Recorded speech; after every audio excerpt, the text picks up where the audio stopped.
If you or a loved one has shown signs of an eating disorder, we can help. But what is an eating disorder? Eating disorders are mental disorders marked by an obsession with food or body shape. They can affect anyone, but are most prevalent in young women. Eating disorders include anorexia, bulimia, and eating disorders not otherwise specified. Anorexia is when the patient starves themselves or only eats small amounts. Instead, they may substitute eating with compulsive exercise. Bulimia is binge eating, often followed by purging. Anorexia results in fewer calories being taken in, which causes the body to begin to consume itself for energy. The muscles are the first to be consumed, and since the heart is a muscle, it slowly begins to have fewer cells and fuel with which to pump blood, resulting in a higher risk of heart failure. People with anorexia tend to die earlier as well from both unnatural and natural causes. Purging can lead to an electrolyte imbalance, which can lead to a hormonal imbalance and heart failure.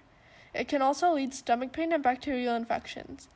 Binge eating can cause the stomach to rupture, and vomiting can cause the esophagus to rupture.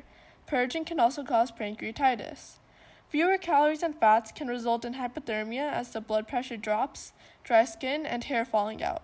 Loss of calories can cause fainting or sleep problems because the brain is not getting enough calories. 4% of deaths are caused by anorexia, 3.9% of deaths are caused by bulimia. 5.2% of deaths are caused by eating disorders not otherwise specified.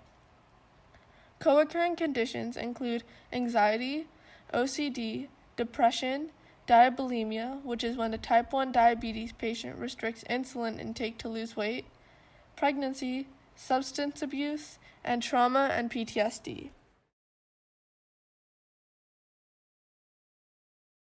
Symptoms of anorexia include dramatic weight loss, dressing in layers to hide weight loss or to stay warm, being preoccupied with weight, food, or calories, being unable to keep an appropriate body weight, or maintaining an excessive exercise routine despite the weather, being tired, being injured, or being ill, as is shown next.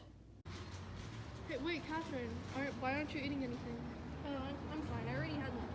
Oh, okay.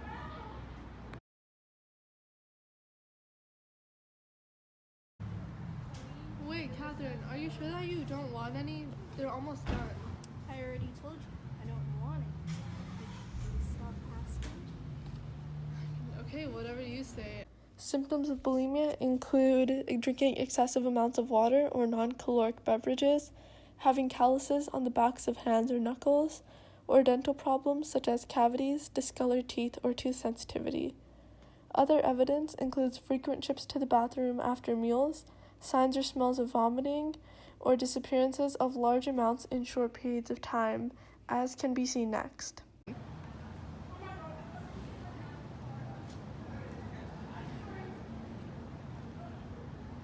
You're eating quite a lot. Are you okay? Yeah, I haven't eaten today, so I'm kind of hungry. That's understandable. I have to go to the bathroom. Okay. Do you, boo?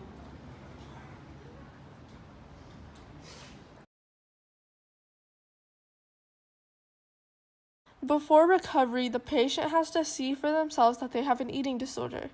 They have to admit their eating patterns and mindset being unhealthy. Now the patient has to have a plan, which typically includes telling a loved one about their problems and booking a doctor's appointment. Currently, eating disorders are treated in multiple medical steps. The patient follows a dietary plan made by a professional. If the patient is severely damaged, they may need IV nutrition and hormone treatment. Those who have suffered from bulimia often damage their gastrointestinal system, so these patients may need to build up intestinal barriers. How much treatment a patient requires depends on how much damage caused. Eating disorders are a mental disability, which means patients also need a mental treatment. It is important to remove scales and gums. Patients often check scales religiously and chew gum instead of eating. Put the patient in support group with therapy. Patients tend to relapse, so help them follow treatment and therapy. Since the patient's mental and physical health are in jeopardy, it is urgent to stop the issue before any irreversible damage is done. Listen to those around you and pay attention to their eating habits. Encourage loved ones to stay over the BMI of 18.5 and to eat the appropriate amount of calories a day for their height and age. If someone you know says they're on a diet, ask what the diet is. Sometimes people don't know that their diet is unhealthy. If a loved one tends to talk poorly about their body image, encourage body positivity. When models are skinny to the point where they are unhealthy, it glorifies eating disorders. New solutions include mandatory assemblies about eating disorders in both schools and offices, healthy models with proper BMIs, science classes teaching what healthy BMIs are, teaching parents signs of eating disorders, yearly doctor visits that ask for an eating log for the week before, body positivity in the media, and not putting people down because of their weight.